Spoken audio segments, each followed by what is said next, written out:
question. Yes, please. Mr. President, who do you blame for losing India to China? In your post earlier today in the morning, you did put that out. I don't think we have. I've been very disappointed that India would be buying so much oil, as you know, from Russia. And I let them know that. We put a very big tariff on India, 50% tariff, very high tariff.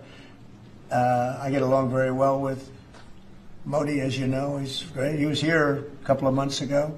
In fact, we went to the Rose Garden, and the grass was so soaking wet.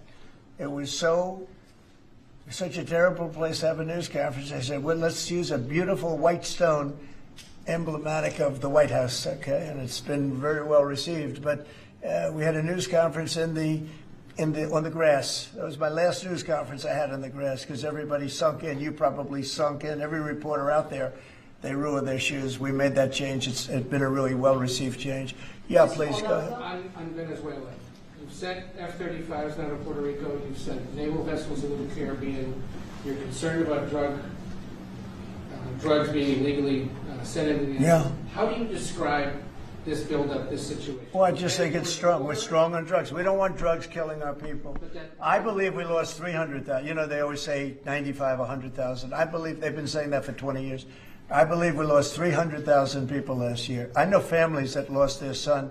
Those families will never be the same. I know a family lost a daughter, a beautiful daughter. In fact, it was like she took something that she thought was like a minor deal, and it turned out to be riddled out with fentanyl, the size of the head of a pin, and you're dead. And no, we're stopping the drugs. We're going to save a lot of people. Look, whether it's 100,000, but it's not. It's 350,000 people died last year from drugs.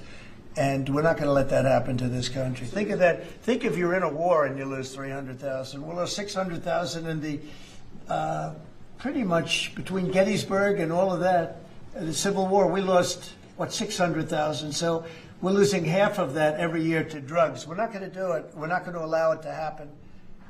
You think of the wars. If we lost 600,000 people in a war, but we lose that every 2 years, more than that. So it's 300 to 350,000 people. And when I see boats coming in, like loaded up the other day with all sorts of drugs, probably fentanyl mostly, but all sorts of drugs, and we're going to take them out. And if people want to have fun going on the high seas or the low seas, they're going to be in trouble. I will tell you, boat traffic is substantially down in the area that happened. And they called it the runway. It's a runway to